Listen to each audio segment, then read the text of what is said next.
Every single time Sheldon Cooper opened his mouth on the Big Bang Theory, he gave you a reason to feel sorry for him.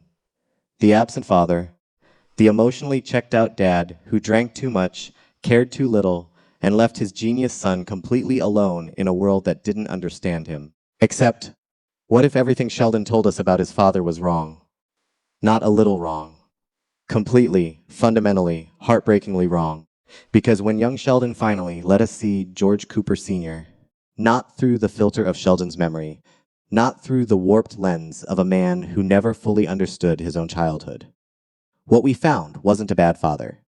What we found was a great one, and the truth of why nobody ever gave him credit for it. That's going to change the way you watch every single episode. For anyone who needs a quick refresher, George Cooper Sr. is Sheldon's father in Young Sheldon, the prequel series set in small-town Medford, Texas, in the late 1980s and early 1990s. He's a high school football coach. He's big, he's loud, he likes his beer, and on the surface, he looks like the archetypal Texas dad, not exactly built for raising a child prodigy who quotes Richard Feynman at the dinner table. In The Big Bang Theory, the show that came after, set decades later, adult Sheldon describes his father in cold, clinical terms, emotionally distant, a failure, someone who didn't understand him. And when George Sr. dies, Sheldon barely even processes it on screen. The audience accepted that narrative. Why wouldn't they? Sheldon told them. But here's what's fascinating about young Sheldon. It's not just a prequel, it's a correction. Every week, we watched a version of George Sr. that contradicted almost everything Sheldon's memory claimed. A man who went to bat for his strange son in a town that openly mocked him. A man who sat through physics lectures he couldn't follow just to show up. A man who swallowed his pride again and again and again because his kid needed him too. So why did Sheldon remember him so poorly? And more importantly, is it possible that Sheldon's unreliable memory didn't just misrepresent his father? Is it possible it actively erased the man George Sr. truly was? That's the question at the center of this, and the answer is going to hurt. Let's start with the most basic overlooked fact about George Cooper's life. He didn't ask for this. No parent does, of course. But George Sr. was a football coach in East Texas in 1989. That's a specific cultural world, one built on Friday night lights, community identity, masculine performance, and very clearly defined ideas about what success looks like for a son. And into that world, George got Sheldon. Sheldon, who at 9 years old was already correcting his teachers, who refused to shake hands because of germs, who couldn't eat food if it touched, who had no friends, no interest in sports, and who would rather dissect the laws of thermodynamics than throw a single football in the backyard. In almost any other show, that dynamic would be played for pure comedy. Father doesn't get the kid doesn't get the father. Everyone suffers. It comes roll credits. But young Sheldon did something smarter. It showed us George Sr. making a choice. Not once, constantly. The choice to go to bat for Sheldon at school, when teachers thought he was a disruption. The choice to drive him to the university for classes, rearranging his own coaching schedule to make it work. The choice to sit in rooms full of people he couldn't relate to, talking about things he'd never understand, because his son needed someone in his corner. That's not a bad father. That's a father who is quietly, invisibly sacrificing. And the tragedy is this: Sheldon never noticed. Not as a child, and, as the Big Bang Theory makes clear, not really as an adult either. Here's a question worth sitting with. How many fathers do you know who would willingly drive their child to college classes while still in grade school, in a town where that child was considered a freak, and never once make the child feel like a burden for it? George Sr. did that, consistently, without recognition. But here's where it gets darker, because George Sr.'s invisible sacrifice wasn't limited to Sheldon. He was carrying the entire family. And the weight of that was something nobody, not his wife, not his kids, and certainly not adult Sheldon, ever seemed to fully acknowledge. We'll get there. But first, let's talk about the moment that reveals more about Senior than any other scene in the entire series. There is a scene in Young Sheldon, quiet, almost throwaway, where George Sr. sits alone after a hard day and just Stares. No dramatic music, no monologue, no moment of clarity where he figures it all out. He just sits with the weight of everything. And in that silence, the show is telling you something that dialogue never could. George Cooper Sr. was exhausted. Not lazy, exhausted. There is a difference, and it's one that Sheldon's adult narration completely misses. Think about what this man was actually managing. He had 4 people depending on him in a household that ran on a coach's salary. He had a wife, Mary, whose devotion to God was absolute and whose emotional demands, though deeply human, were constant. He had a daughter, Missy, who was bright and funny and regularly overlooked because she wasn't Sheldon. He had a son, Georgie, who was struggling in school and starting to resent the attention the family poured into his genius brother.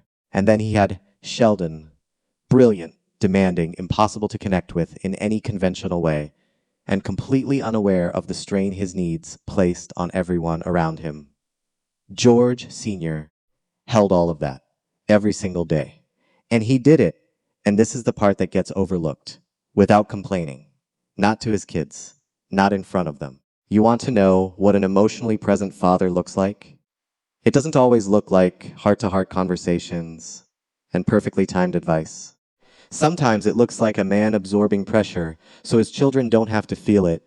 Sometimes it looks like going to work on 4 hours of sleep and not making your kid feel guilty about why. George Sr. did that, repeatedly. Now, I said earlier that this story gets darker, and here's where it starts to. Because the version of George that Sheldon carried into adulthood wasn't just incomplete.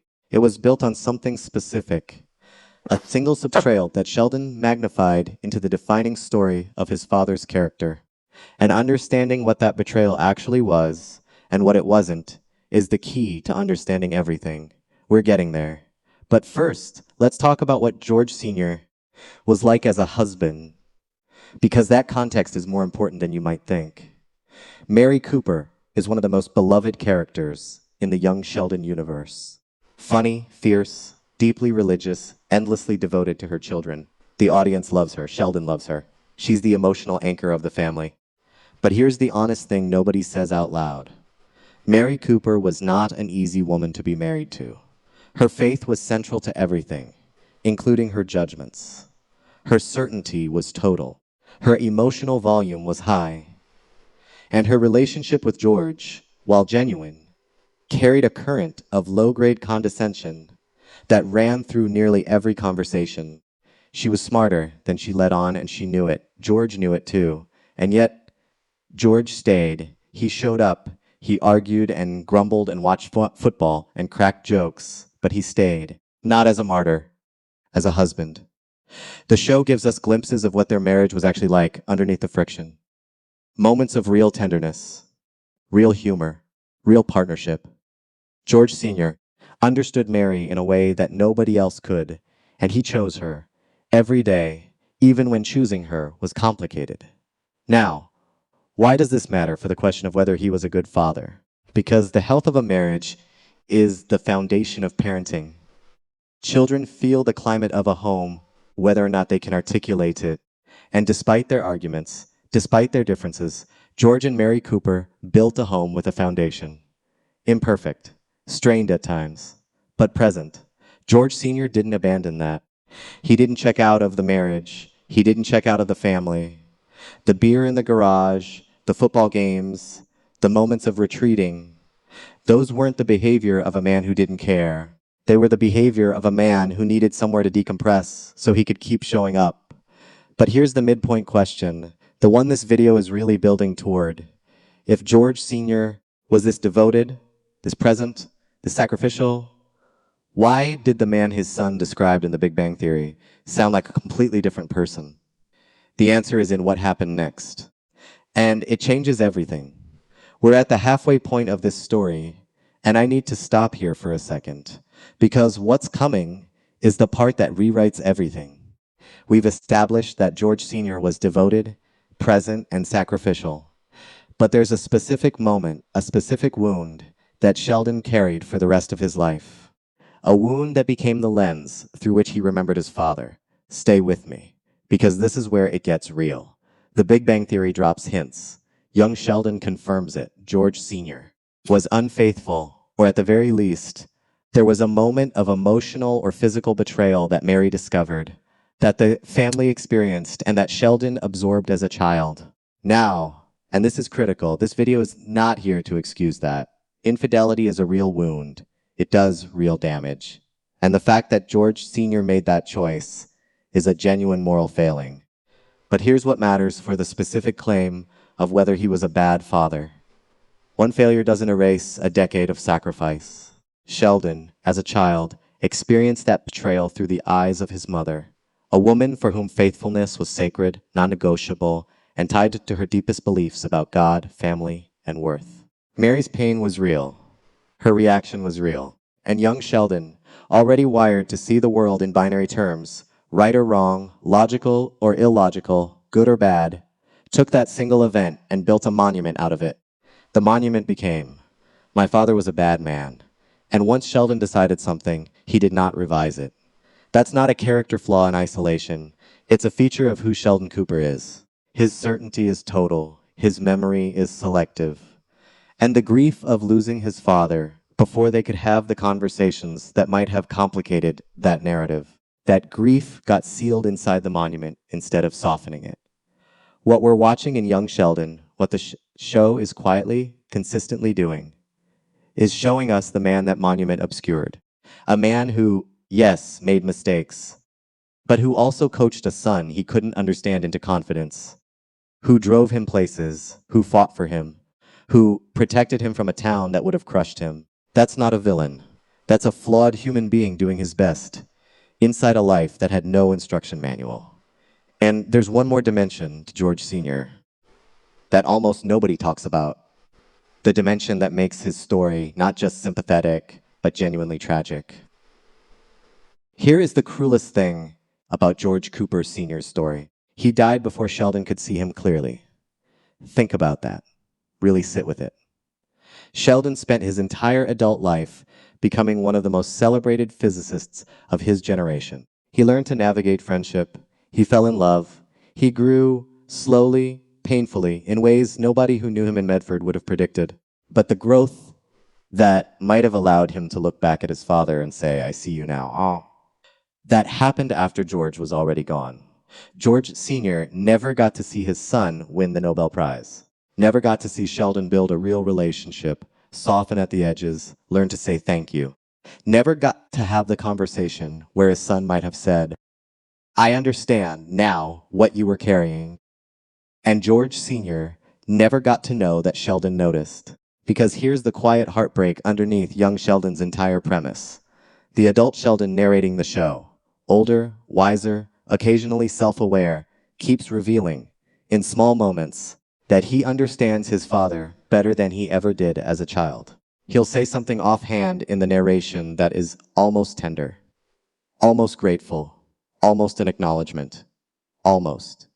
And then the moment passes, because the show knows, and we know, that Sheldon never quite got there in time. The real reconciliation never happened. The real conversation was never had. And what was left was the monument. The absent father, the bad role model, the man who let the family down. George Sr. died as a failure in his most important audience's memory. And the audience who watched young Sheldon, who got to see what Sheldon couldn't, is left holding a grief that doesn't belong to them, but feels completely real. That's not bad writing. That's masterful, devastating, true storytelling. But I want to leave you with one final thought. Because this story isn't just about George Cooper. It's about something all of us carry. Every family has a George Sr., not a perfect parent, not a saint, but someone who showed up in ways that weren't recognized, sacrificed in ways that weren't named, and carried a weight that their children, absorbed in their own pain, their own needs, their own growing up, simply couldn't see at the time. And sometimes, those people die before we can see them clearly. George Cooper Sr. was never going to be the father Sheldon wanted. Sheldon wanted someone who could meet him in the world of equations and quantum mechanics and pure logic. George was a football coach from Texas. That gap was always going to exist. But gap isn't the same as absence. And absence isn't the same as failure. George showed up every day in the ways he knew how. George Cooper showed up The tragedy of his story, the thing that makes young Sheldon quietly one of the most emotionally intelligent shows of its era, is that his greatest act of love was invisible to the person he loved most. He protected Sheldon. He fought for Sheldon. He stayed for Sheldon. And Sheldon spent his entire adult life thinking his father barely noticed him. The show knew exactly what it was doing when it built this gap. It wanted you to feel it, to recognize it, to go home and maybe call someone you've been taking for granted. Because the saddest stories aren't the ones where someone did nothing. They're the ones where someone did everything right, quietly, imperfectly, without applause, and the people who needed to know never found out. George Cooper Sr. deserved better than the story he got. And now, at least, you know the real one. If this video made you feel something, if it made you think about someone in your own life who showed up quietly in ways you might have missed, drop a comment and tell me who that person is. I'd genuinely love to read them. And if you believe George Sr. got robbed of his legacy in The Big Bang Theory, hit subscribe. Because we're going deep on every character in this universe who never got the credit they deserved. Next up, Mary Cooper. Is she the glue that held the family together, or the reason it almost fell apart? See you there.